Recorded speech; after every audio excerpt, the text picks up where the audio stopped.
Bonjour et bienvenue sur ma chaîne. Aujourd'hui, nous allons aborder deux éléments assez importants sur Odo. Il s'agit des domaines et la notion de contexte. Les contextes, en fait, c'est comme des sacs qui vont servir à partager des données entre les composants d'Odo, notamment que ce soit les vues, que ce soit les actions, que ce soit les menus, que ce soit le code de Python. Au travers des contextes, on va passer de l'information. On l'a déjà fait dans l'une de nos vidéos, euh, et ceci se matérialisait de cette manière. Donc, on a passé du contexte à une action et ce contexte-là, on pouvait le récupérer dans la vue afin d'afficher les champs liés soit aux apprenants, soit aux formateurs. Ça, c'est le cas le plus fréquent dans lequel on utilise les contextes. On peut aussi utiliser les contextes sur des champs. On peut également utiliser les contextes sur les champs. On peut utiliser les contextes sur des boutons. Et dans ce cas, les actions liées à ces boutons-là pourront réutiliser ce contexte. En fait, c'est des éléments on va voir au fur et à mesure qu'on va avancer dans nos développements. Donc,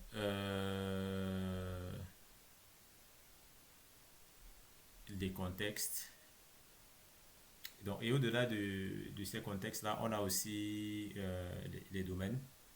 Les domaines, généralement, ils sont beaucoup plus utilisés sur, avec des relations one to many to many et many to one. Donc, et on n'a pas encore abordé ces notions-là. On va y revenir. Et, par contre, l'un des cas aussi les plus fréquents dans lesquels on utilise les, les actions, c'est par exemple pour notre cas typique qu'on a actuellement. Si on vient sur cette vue et on clique sur formateur, on va se rendre compte que on a les formateurs et on a les apprenants. C'est les mêmes REST partners. Il n'y a pas de différence entre formateur et enseignant. Or, dans notre modèle, on s'est dit que les qu'on avait ce champ qui nous permettait de distinguer les formateurs, les formateurs des apprenants. Donc, comment est-ce qu'on peut utiliser euh, les domaines pour pallier à ce problème? Déjà, on va partir de la définition d'un domaine. Comment est-ce qu'on met en place un domaine? On va mettre en place le domaine dans les actions, puisqu'il s'agit du cas précis. Et pour cela, on va rajouter ceci et on va l'appeler action. Comme ça. Et après cette action-là, on va définir le filtre. Le filtre, en fait, ici, ça sera non, là, on parle des domaines. Domaines. Euh, les domaines, oui, exactement. On va définir le domaine ainsi. On est dans le cas où on veut définir un domaine sur une action. Donc, on va faire ceci. Et le critère de filtre ici, c'est une liste. de tuple, avec un tuple qui aura euh, la condition sur laquelle on veut appliquer notre filtre. Donc, pour notre cas, on dit lorsque istreni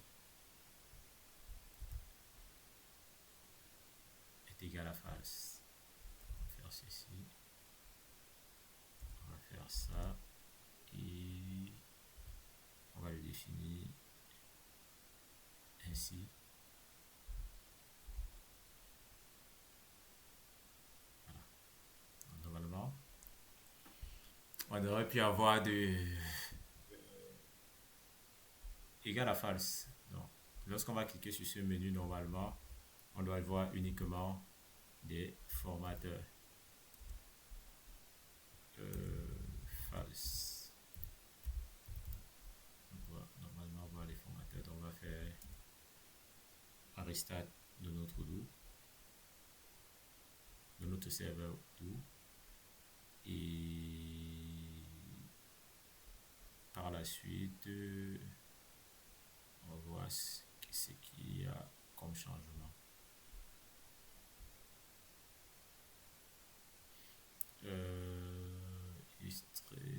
On clique sur formateur, après non, formateur, on ne voit pratiquement aucun changement. Ça c'est un peu logique, parce que en fait on est censé essayer de comprendre ce qui se passe. On va essayer de comprendre ce qui se passe. On va essayer de comprendre. Donc, en principe, on devrait avoir une valeur sur istreni qui est là.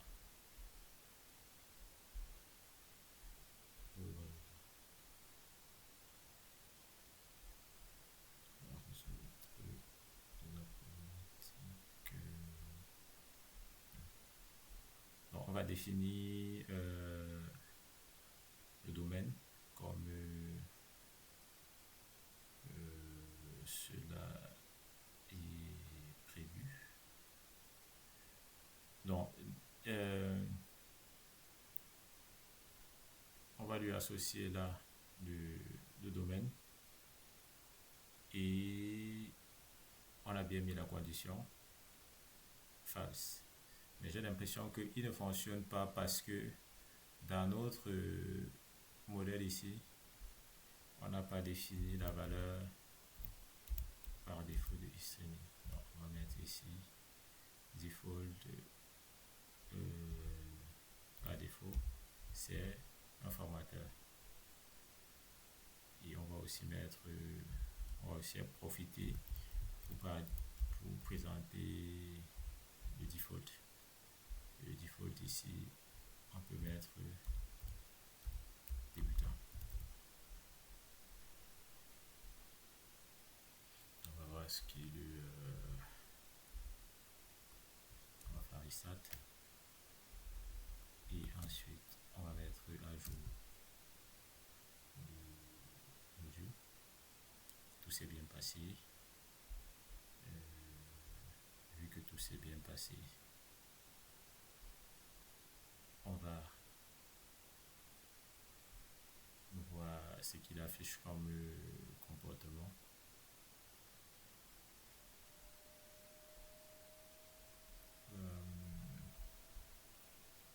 On va voir ce qu'il nous donne. Default false.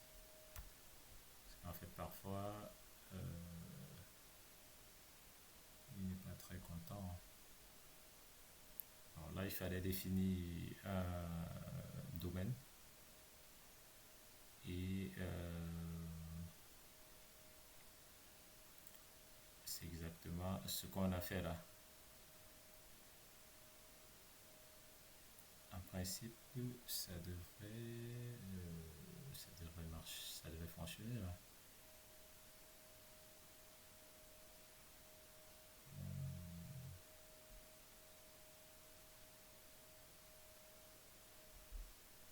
question de comprendre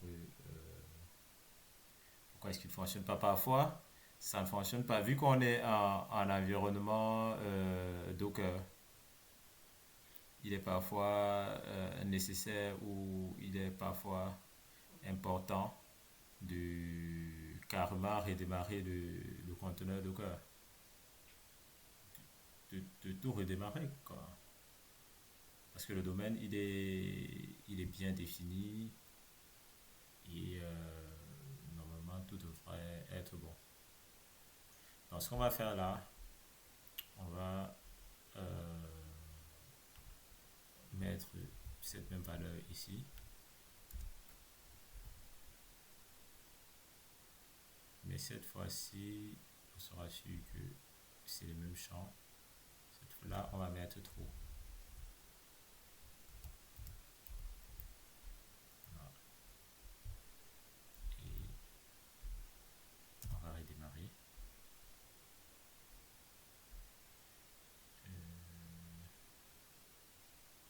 Le changement, il a été fait. Il a été fait le changement.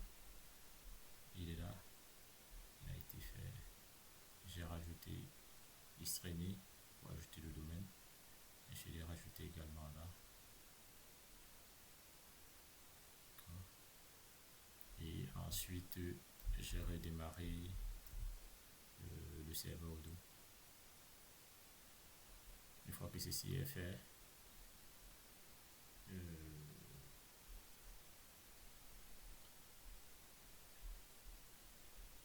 normalement tout devrait être bon. Non, il n'a pas pris. Quelquefois, quand ça se comporte ainsi, il faut aller chercher le, il faut aller chercher le module en question et parfois le désinstaller. Hein. Soit on va essayer de faire une mettre à niveau. Essayer de mettre à niveau. S'il fonctionne, c'est bon, mais s'il ne fonctionne pas, on va carrément le désinstaller et le réinstaller. Quelquefois, il faut forcer comme ça. Désinstaller.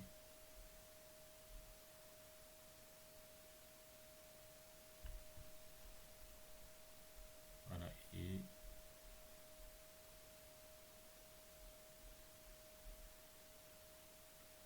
on va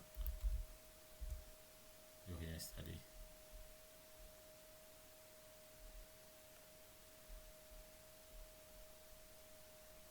Du coup, on voit ce qu'il affiche.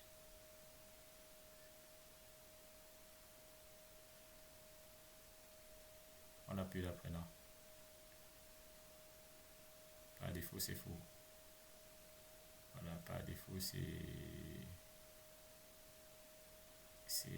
voilà, disponibilité. On appuie l'apprenant dans le système. Parce qu'en fait, à la base, on n'a pas créé d'apprenant. Donc, vous voyez, non, on appuie l'apprenant. Le souci qu'on avait, on l'a plus. On va supprimer déjà ce modèle. Et effectivement, ça vient résoudre notre problème. On va supprimer ces deux-là.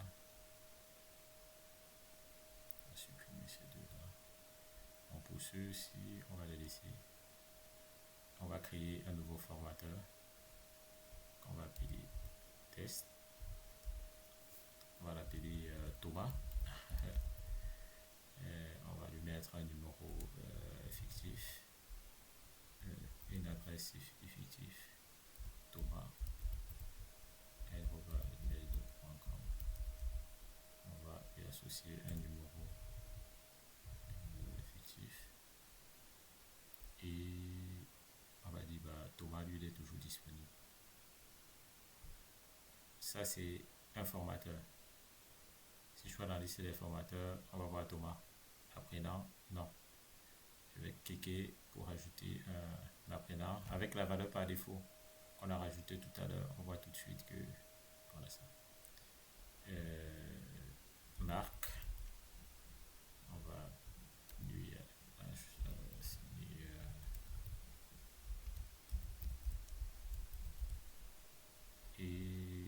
suite, on lui affiche un numéro fictif, débutant, organisation, B, Z, comme ça.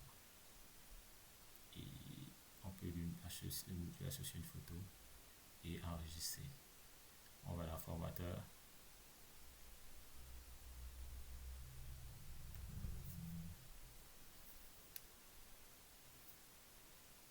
Là, il ne passe pas. Pourquoi est-ce qu'il ne passe pas? Donc, en fait, on a défini la valeur par défaut à false.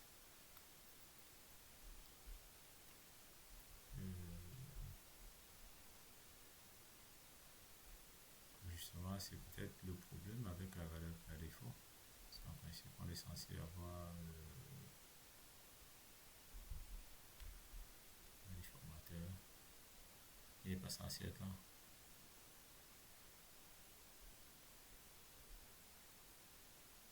Il n'est pas censé être là. Il y a quelque chose qui ne bouge pas.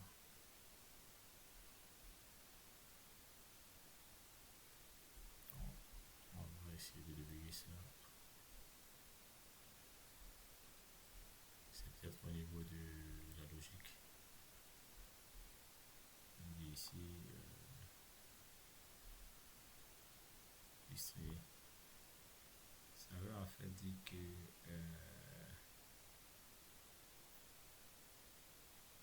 lorsqu'on a créé Marc tout à l'heure, on ne lui a pas assigné de valeur. C'est ça le véritable problème. Et il faut trouver le moyen de lui assigner une valeur. Parce qu'en fait, la valeur par défaut, c'est toujours faux. Lorsqu'on va créer, cette valeur-là sera égale à faux. Donc, dans la vue,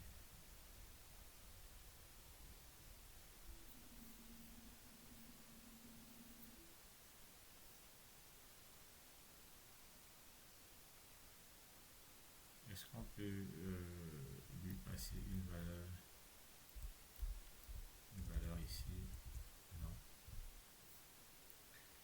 Parce qu'en fait, ce qu'il faut faire, c'est que il faut automatiquement lui passer le contexte. C'est en fait ça le truc. Il faut lui passer le contexte. Donc, je cherche à trouver une solution à ce problème. Juste quelques minutes et je reviens vers vous pour vous expliquer en fait ce qu'il faut faire dans ce cas.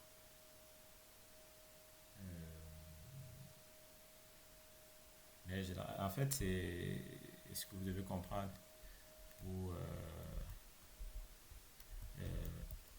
pour le contexte et pour le contexte et le domaine.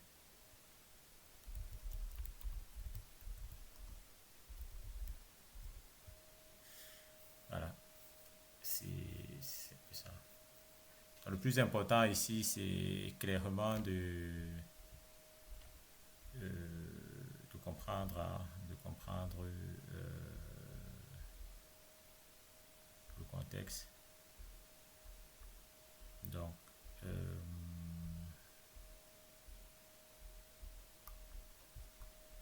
on verra comment corriger ça.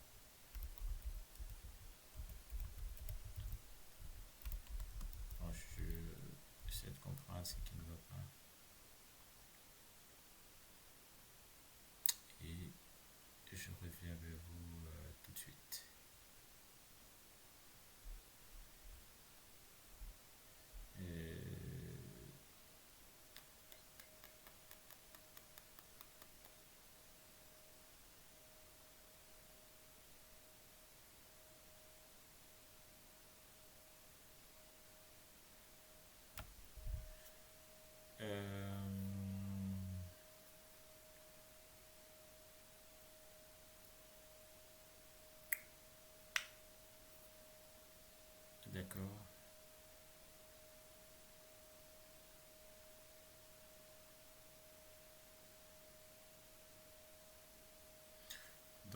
apparemment, la façon avec laquelle on a défini le contexte, on va voir ce que ça-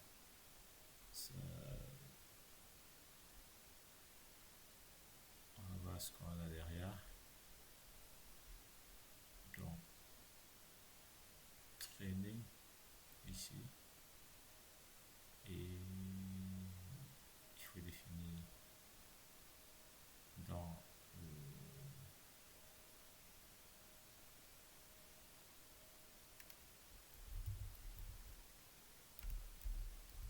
il faut définir ainsi, il faut préfixer default. Comment c'est ce qui est recommandé, il faut préfixer de default.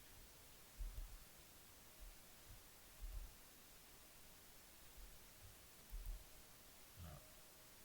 Ça c'est ce qu'on a fait. Et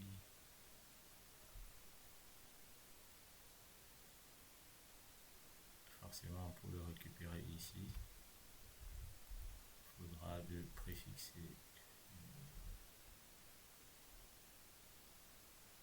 pas forcément le préfixer. Donc ça c'est ce qu'il y a dans le contexte. Dans le contexte c'est default.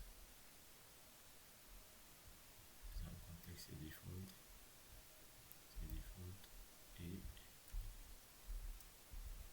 on va redémarrer.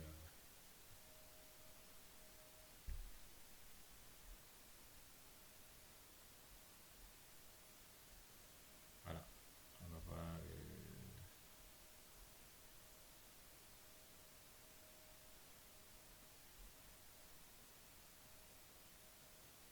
D'accord. Ah, il faut préciser le default.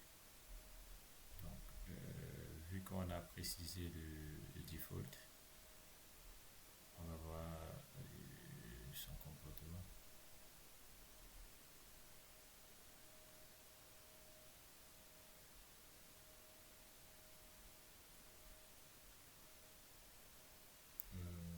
Problème technique.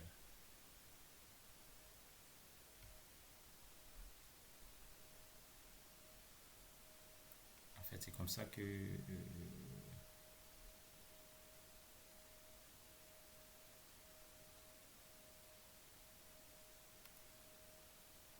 server error default.rest.partner default is trainer in condition default. Ok, je corrige ça tout de suite. C'est parce que j'ai aussi rajouté le default là dans le domaine.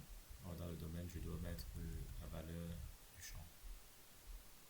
Et donc là, je l'ai corrigé. Je l'ai corrigé. Je vais pas mettre la default. Et je vais redémarrer Odoo.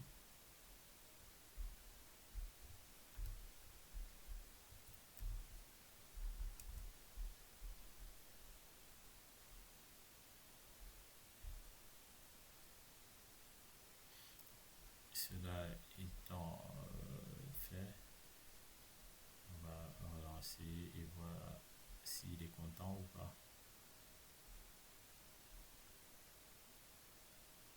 Voilà. Bon, je pense qu'il n'a pas changé le comportement. Non, on va créer un apprenant. On va voir ce que ça donne. Apprenant test enregistré. Voilà. Voilà. Le problème a été résolu. Donc il fallait juste pour que Odoo reconnaisse cet élément comme valeur, initialise le champ avec la valeur, en changeant la valeur par défaut, il faut préfixer le default. C'est c'est quelque chose qu'on apprend aussi. Il faut préfixer de default. Et c'est exactement ce qu'on a fait ici. Default. D'accord. Et ici, on a appliqué ce domaine. Et là,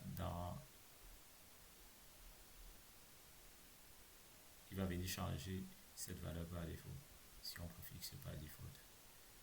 Donc, S.view. Il y a un autre point avant qu'on arrête pour aujourd'hui. C'est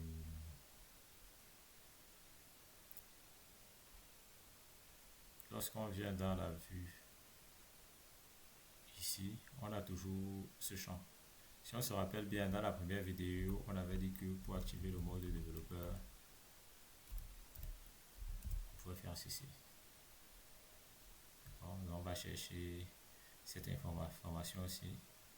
Ça s'appelle parent ID. Et l'autre c'est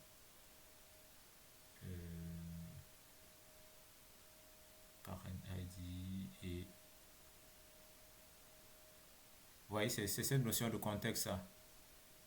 On peut passer le contexte dans les filtres. On peut passer le contexte là. Donc ici on a parent ID et vous voyez qu'il a un contexte qui lui est passé. Default is company égale à true.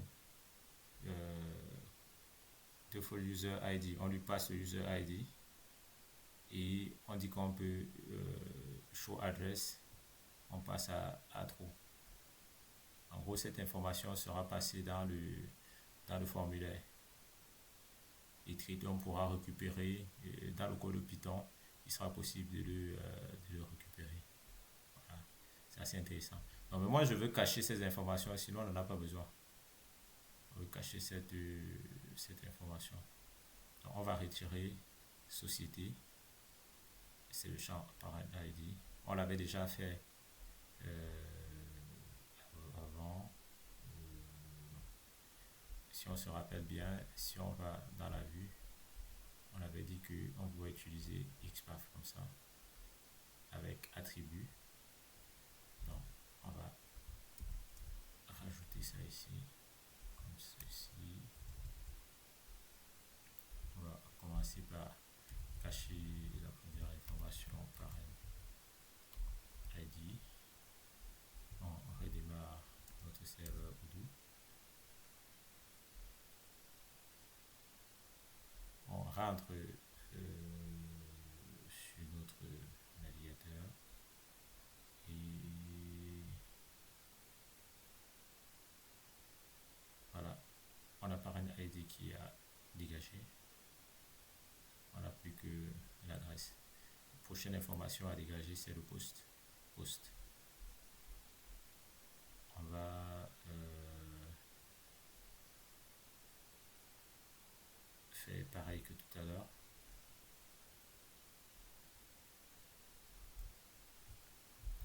Ça me permet de rester dans la logique Odoo.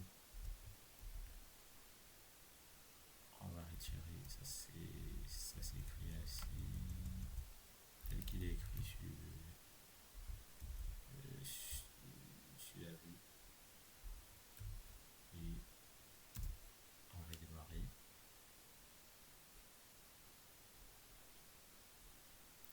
Bon, apparemment, il ne trouve pas.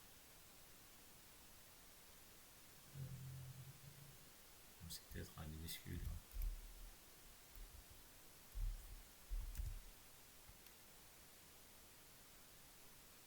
Parce qu'en fait, il dit qu'il ne retrouve pas sur la vue parent. Donc on va essayer d'aller chercher ici le post. Ça s'écrit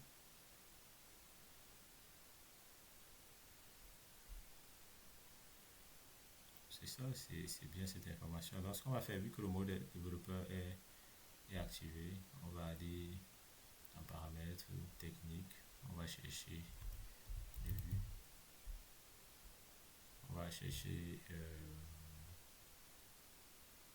REST.partner form et dans cette vue-ci, il y a un champ qui s'appelle post. C'est lui qu'on va chercher.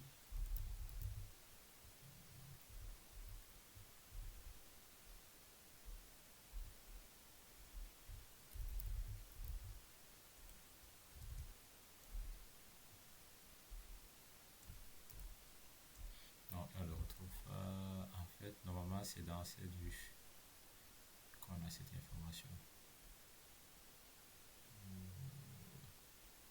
On va essayer de chercher, hein.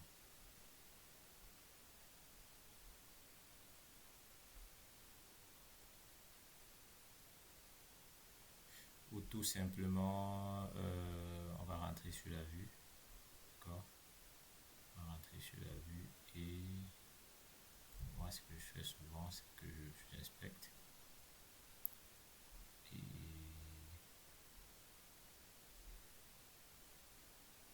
une fois que j'ai inspecté,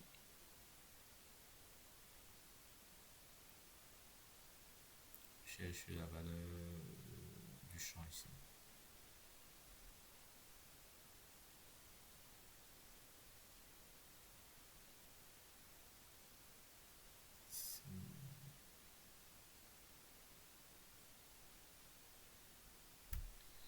C'est un champ. Comment est-ce qu'on fait pour le retrouver? On va le chercher, hein.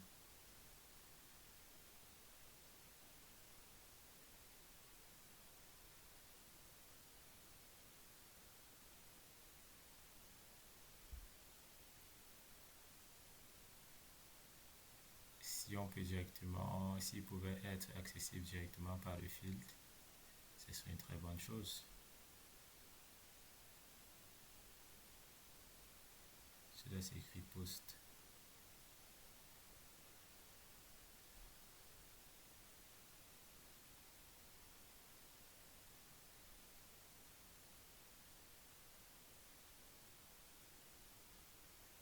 Non, on va rentrer au pire des cas, on reviendra dessus dans une prochaine vidéo pour que celle-ci ne soit pas assez longue.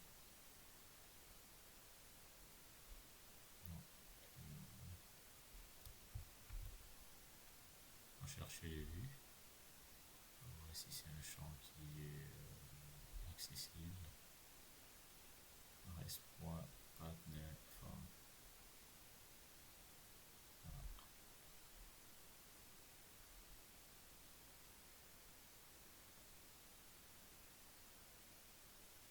Vous voyez, ça c'est le contexte dont on parlait tout à l'heure. Passer variable de contexte au filtre. C'est un peu comme ça que Odoo fonctionne. On a du contexte aussi.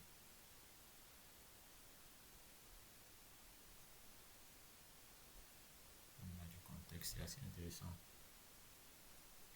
Et ici, on a par exemple l'image. En gros, si demain on a une image on veut que l'image s'affiche exactement comme celle qu'on a sur l'autre vue, on peut venir se servir de ce code. Voilà. On avait l'email, on avait le numéro de téléphone.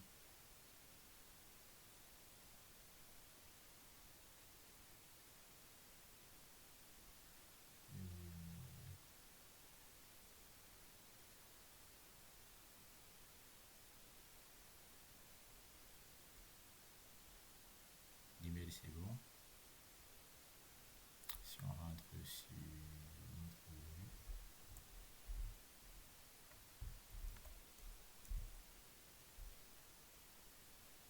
on va sur notre vue training. C'est quoi le problème qui est survenu?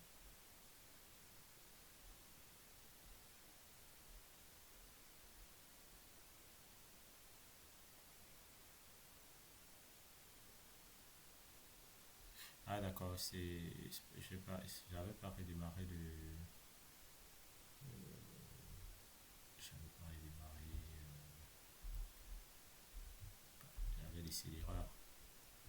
Donc il fallait d'abord mettre à jour avant de continuer.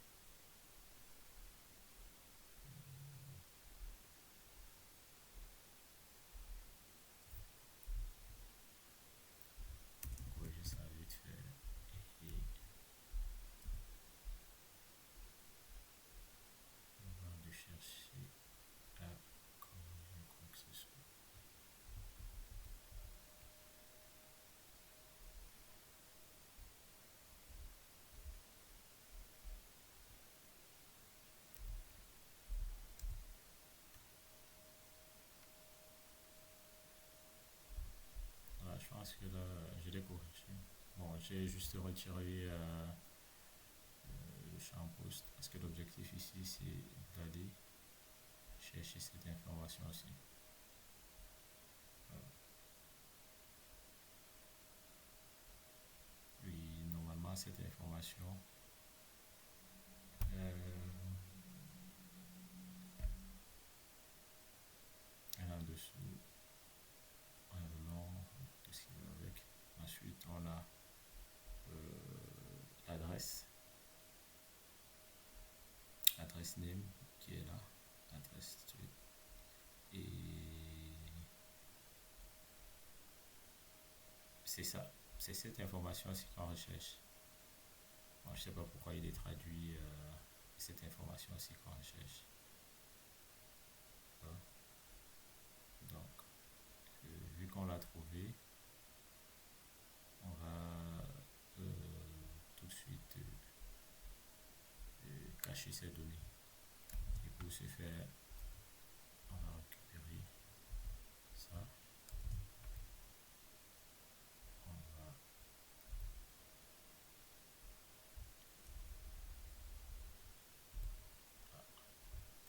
parce que là, normalement, tout le monde est content. Je ne sais pas ce qui se passe avec.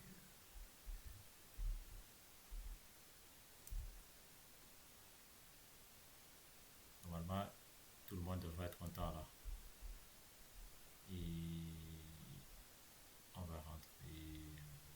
Et là, en fait, c'est aussi une façon de faire. Hein. Quand vous ne connaissez pas le nom d'un field, il faut pouvoir rechercher la vue associée. Et ça vous dépanne très rapidement. Donc, si on revient sur la vue, comme ceci, voilà, on n'a plus post, on a juste adresse, rue, ainsi de suite, ainsi de suite. Voilà.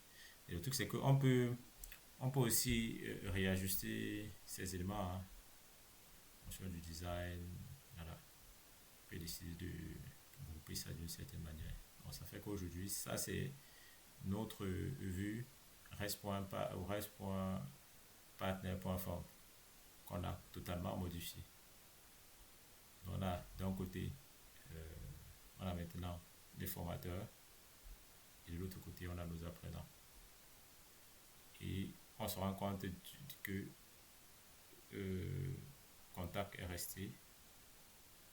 On n'a pas, le menu contact est resté et on verra plus tard qu'est-ce qu'on fait de ce menu dans le cadre du développement de notre ERP. Bref, en fait, l'objectif c'était de ne pas recréer des modèles alors qu'on a des modèles qu'on peut exploiter. Merci de vous avoir suivi cette vidéo et si c'est que vous avez aimé, n'hésitez pas à commenter et à liker. On se voit très bientôt pour une prochaine série de vidéos.